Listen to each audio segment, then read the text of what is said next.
Good evening, the Romany Rye back again. Following on from last night over the field. No deeds again, see? Only an old receipt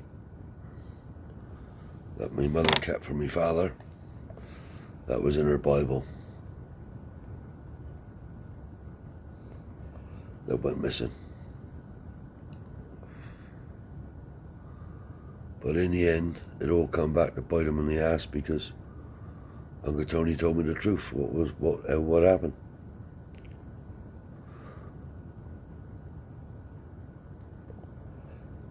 So now, when I think about it,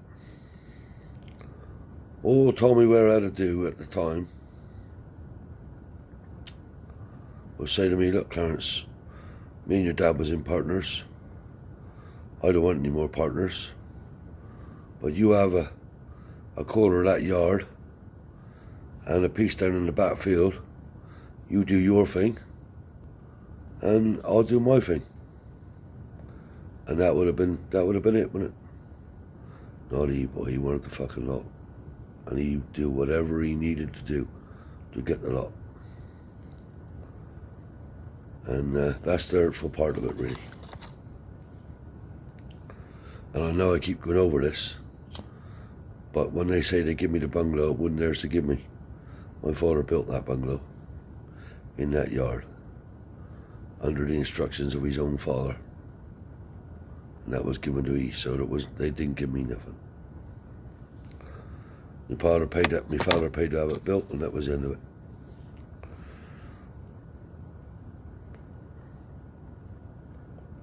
Anyway, going on now. This Saturday morning, me and my missus was in the bed. Brian was in the cot. I heard this fucking engine start up. What the fuck's that? Right outside my window, more or less.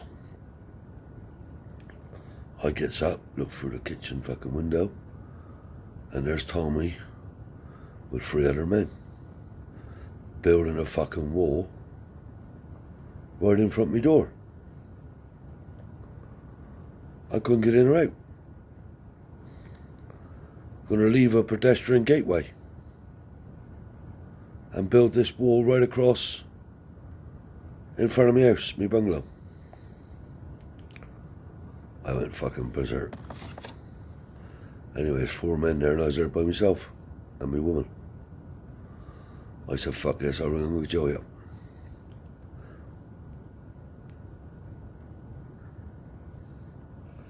Rung Uncle Joey up. How'd he come? I walked out the meeting. He walked in, cap on one side, scarf on his neck, and a walking stick. Anyway, as he was walking towards me, he was going.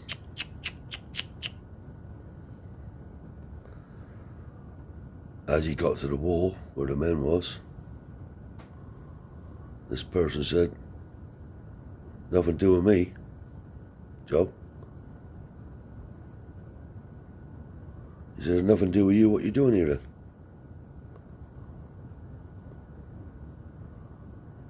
What you doing here? He said, it was nothing to do with you. Anyway, Uncle Joey told me.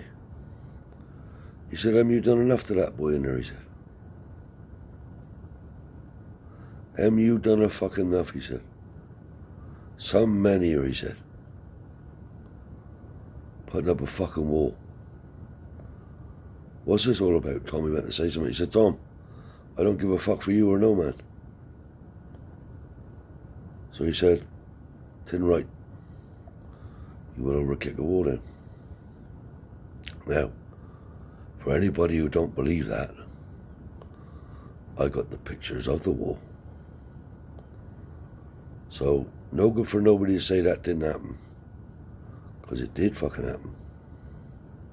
Gonna block me in, so I couldn't get in or out. I know I had my entrance every side. But that wasn't the entrance to the bungalow, it was the entrance to the scrapyard. Gonna block me in. That's what he was prepared to do. Anyway, Uncle Joey put a stop to that one. So now by this time, the backfield, down behind, we was arguing like fuck over this field.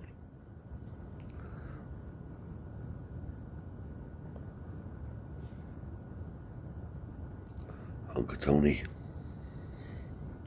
told me the truth, like I said. So at some point, my father's brother, Uncle Tommy, had to face me. Now what could he say? Really? I'm sorry. I needed the field. Blah, blah, blah. Never said a fucking word. So, we moved all our gear now, all the gear I had, up the road. And started to make the scrapyard up there. So, I said to Jed, well, we've got two choices. We either stay in this bungalow and keep this bungalow, or we move up there. I said, we should be up there, really. I said, we should sell the bungalow, really. And thinking about it, who's going to buy it? There's no fucking access to it. So, I wasn't speaking to Tommy Bear at the time.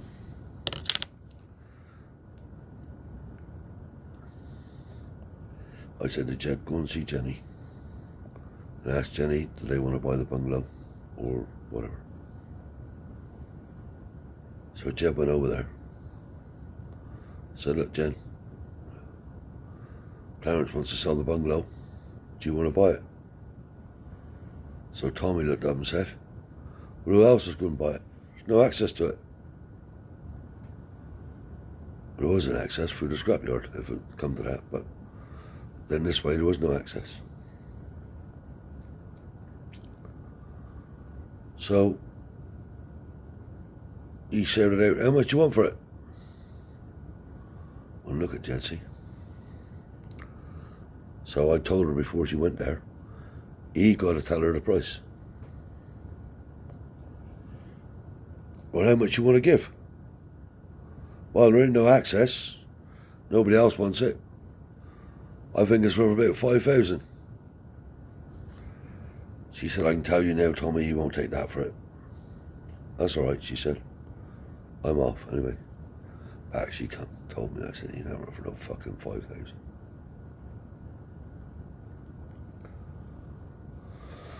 So, about an hour went by, and Jenny come back on the phone.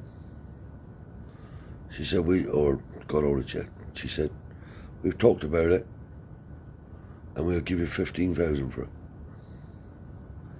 15 grand for a fucking 2-bedroom bungalow. But what else could I do? I was in that position.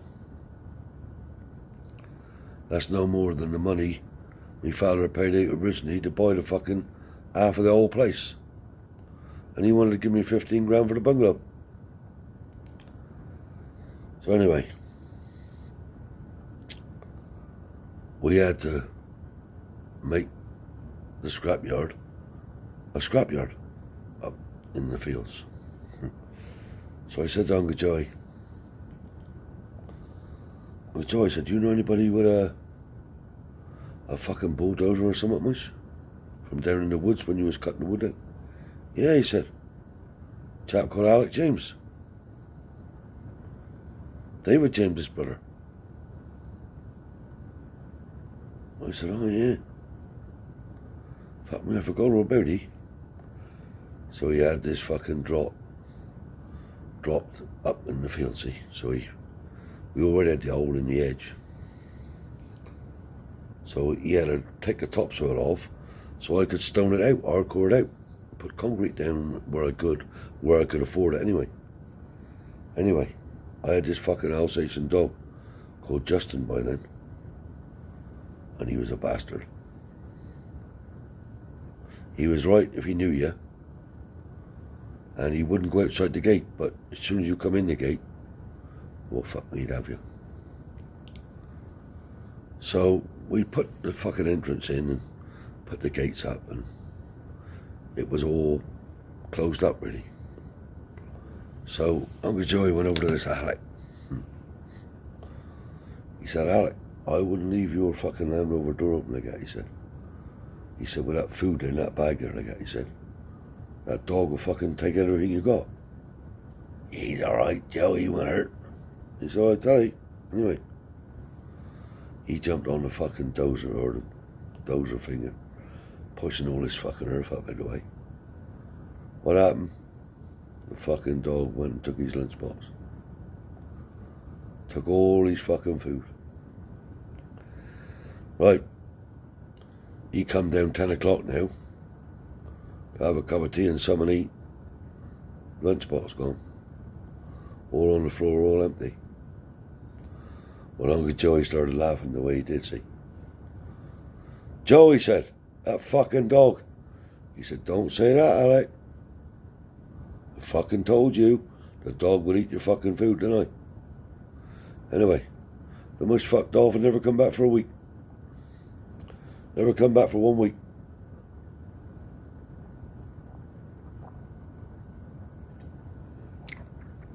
So by this time,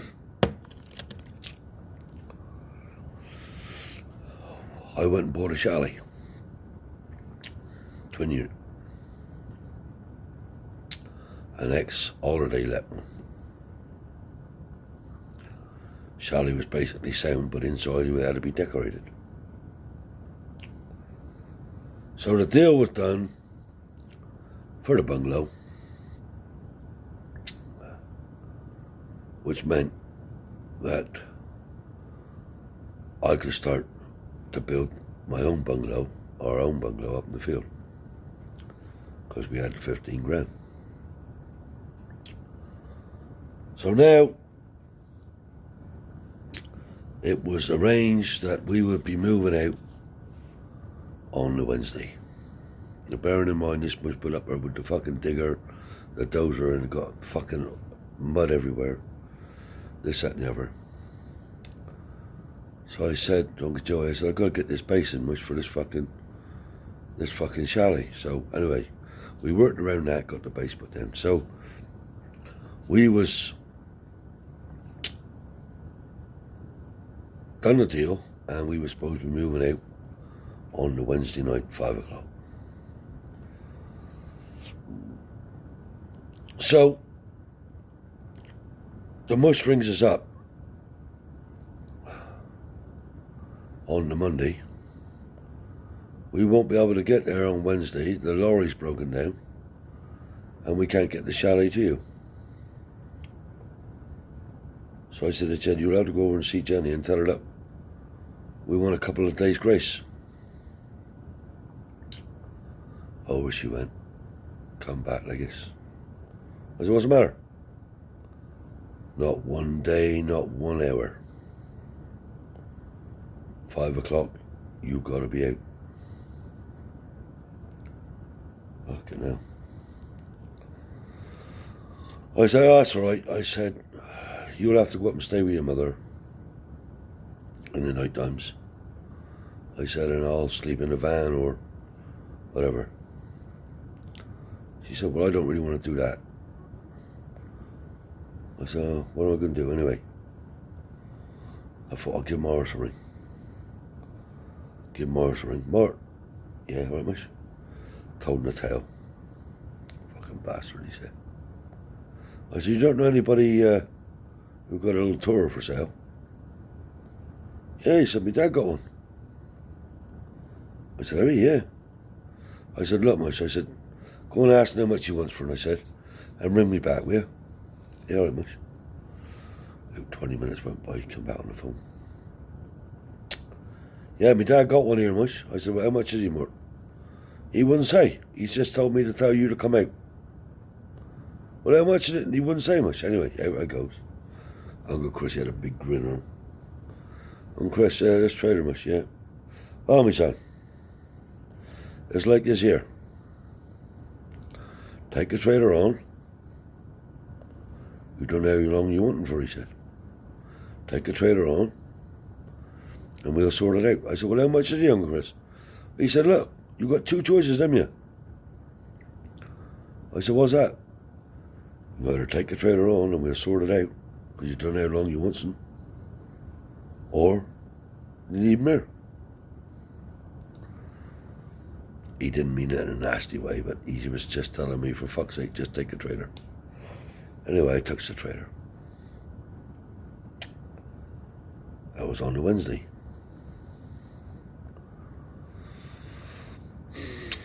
Sunday morning, electric was off.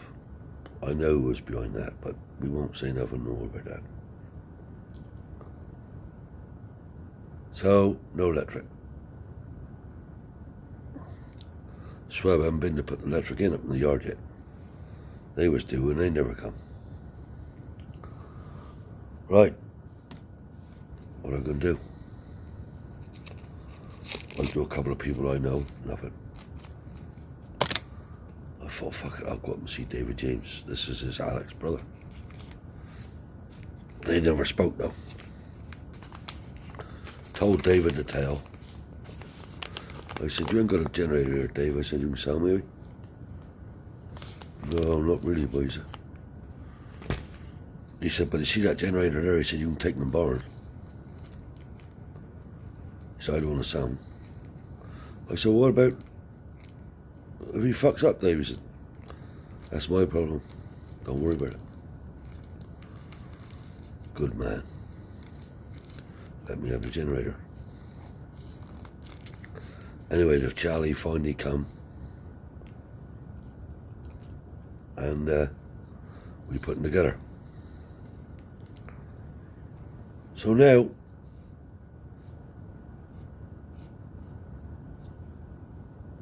we was just going on, trying to build the scrapyard, trying to put the hardcore down, had to put sheds up, metal sheds, because you had to keep the metal out of the way because they would just come in and chore it. And keep the whole thing running.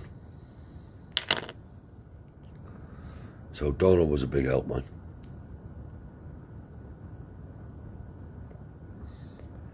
And when it come to money, if I was running a bit low or whatever, Donald would always help me out.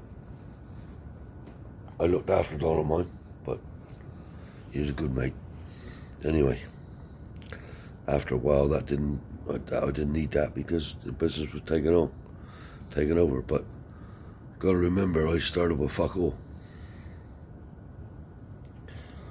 So me and Jeb went off on this Sunday. We were still winning the chalet. We was in the fucking tour. So we went off on this Sunday and we come across this fucking old knacker yard down Alston. Haynes knacker yard. Was a big fucking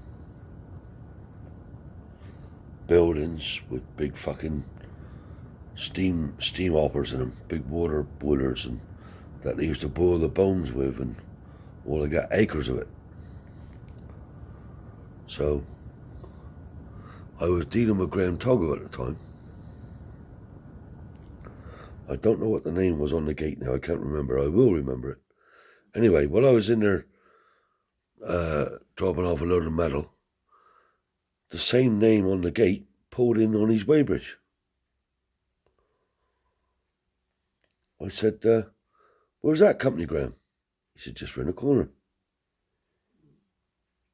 They was in there dropping off big bins with wheels on, bent up, because they was in the same business, bones and meat and offal and stuff like that. Anyway, I said, fuck me. I said, there's a big factory place down my ways, I said, all closed up, been closed up for years.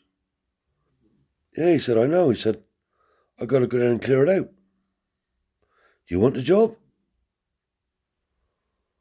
I said, yeah, fucking right. I want the job. As like you said, I could only see it through the gate. So I was out in the middle of nowhere, down beside Goonilly. I said, yeah. He said, well, pay me up. Chuck the fucking keys at me. He said, there's the keys. Mark, he said, that's the chap who was there. He's secretary bloke. Give him a letter, he said. Mark said, what do you mean give him a letter? He said, authorising, he said, to fucking go in and have a look around. That's how he spoke. Come back from Newbury's. Said O'Donnell about this job. He said, Clara, he said, I can't fucking do what I done, can I? I said, no, Don. I said, you just run the yard here. I said, and I'll get a crew in to do the job. Oh, he said. I said, but me and you will go and look at it next Sunday. Oh, much. I said, it only take us a couple of hours. Anyway, he agreed to it. Weekends was his time. He didn't want no fuck all. Anyway, he gets down there. Opens his gates up. Oh, there's scrap everywhere. Been there for years. Years and years. Fucking big boiler houses. Machine shop. Deboning shop. Stainless steel tables. You name it was in there. Fucking tractors, the lot. Donald's always lit up when he seen the tractors. He was mad on Fords and Major, see? So anyway, come away from there. On the Monday morning, I rung Graham up. I said, Graham, how much is this job? You want the job? I said, yeah. He said, how much is there? I said, I don't know. I said, I reckon it's probably 1,000 ton plus.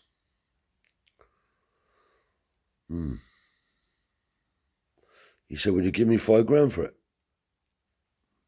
I said, yeah. He said, don't pay me till the end. I didn't say to him nothing about that. I thought, oh, it hasn't even cost you. Anyway, I had to get myself a crew together. I got hold of Willie Webster, who was a good friend of me dad's and a good friend of me. I got hold of Dickie Crocker, Jimmy Crocker, all good boys on cutting gear, see. I think Morris was there with me, I'm not sure. He might have been, he might not have been. Anyway,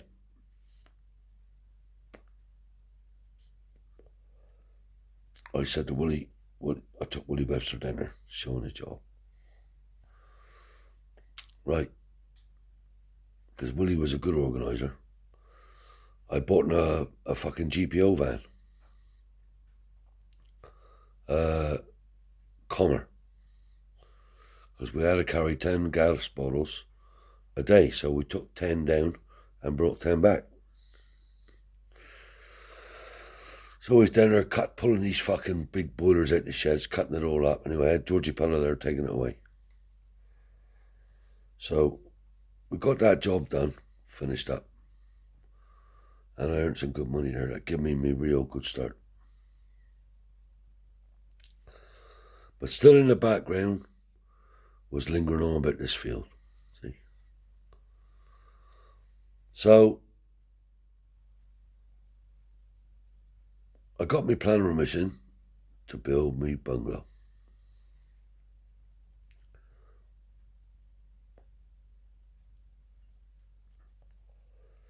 So me and Jeb went out one Saturday night. And Brian. Somebody broke into me tan and burned it down. Burned it down to the fucking ground. So we had to get a trailer, so we got a big old static. So by this time, I'd already started to put the foundations in for the new bungalow. Because we had the money basically to build the bungalow because we sold the bungalow. So anyway, insurance paid me out on that job, and the bungalow went right up. So Uncle Tony come up to put the roof on the bungalow. Done that for me. And Uncle Freddie come here and put the tiles on, the roof on. That's my mother's brother. He came and done that for me. So the bungalow went up, but we didn't have enough money to finish inside. So we was going on then, flying on. And every bit of spare level that I had or cash I had went in the bungalow. So eventually we got it all finished. So one day there, we was out in the yard and a lorry pulled up outside. So he had a dozer on the back. Caterpillar. Where's scrapyard? I said, yep. He said, I got this fucking dozer here. Yeah, I said, putting over there. They offloaded the dozer, off they went. I jumped on the fucking dozer, drove them up there in the back of the bungalow. 4 or 5 days went by. Up come Uncle Artie. You got Tommy's dozer here, much? Yeah, says there. Is right, come up, pick it up. I said, no. No. Can't pick it up, boy. I said, tell Tommy to come up and ask for himself. A couple more days went by. Uncle Samson came up. Most, can he have this dozer? I said, no, fuck the dozer, Sam. Leave him here. I said, when he come up and speak to me like a fucking man, he can have the dozer. I wanted him to tell me why he was like he was to me and what he had done. Last of all, he come up like a fucking chavvy. Rubbing, looking at me, not looking at me, looking away from me and talking to me. I said, right, before you have this fucking dozer, I said, be a man and tell me.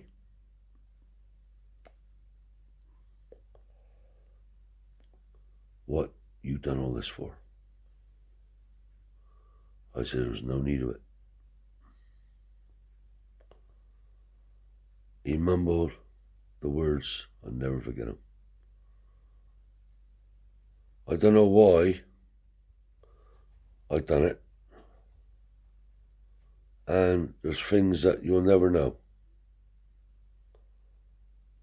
I said, what fucking good's that to me? Anyway, they took the dozer and off they went. Now, we had to sort out about the fucking field. Because he could never look me in the eye. After that, he could never look me in the eye. So, I said, I'll tell you what we'll do. I said, you pay me 25 grand. And you have half the field. And I'll have half the field. No, I needs all the field. I said, we ain't having all the fucking field. I said, that ain't happening. Right. He went down in the yard. His bottom yard. There was about 200 ton of buses. There's ex-army buses. Stuff that have accumulated over the years. Was fucking mine anyway. Half mine. Down there in the corner of the field. Well, 200 ton of iron to me at the time, I suppose, was worth 15, 16 grand. So I said, right, I want that pile of iron, all that through there, delivered to my place. I said, I'm 5 grand. Right. That was the deal was done. Weeks and weeks and weeks. No iron, no money.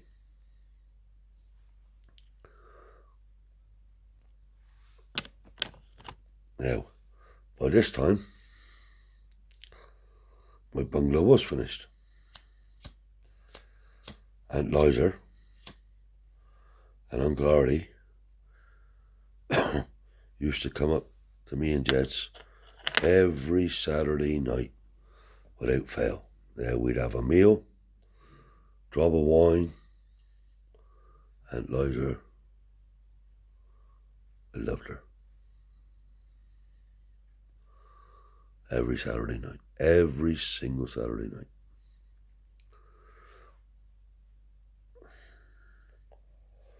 So I said to Uncle Artie, I said, look, Uncle Artie, when you see Tommy Monday morning, you town, if I don't start having that scrap by Monday dinner time, I'm coming in. And Liza said, that fucking bastard again. I said, yeah, Liza. Oh, she said, that bastard. She said, I don't know what my fucking Artie's working for. I said, no, I don't hold that against Uncle Artie and Liza. I said, oh no, I don't hold that against him. Anyway, he told him, no response. So, seen Uncle Samson. He said, what are you doing, Mush? I said, look, Sam, tomorrow morning, 10 o'clock, this was Tuesday now. This was the Monday night for the Tuesday. I said, 10 o'clock Tuesday, I'm coming in the field. I'm tracking down Cross, and I'm coming in to get me scrap. Uncle Samson was a poke funny, he just laughed. All right, he said, I'll tell him. Right, looking at the fucking watch, nothing.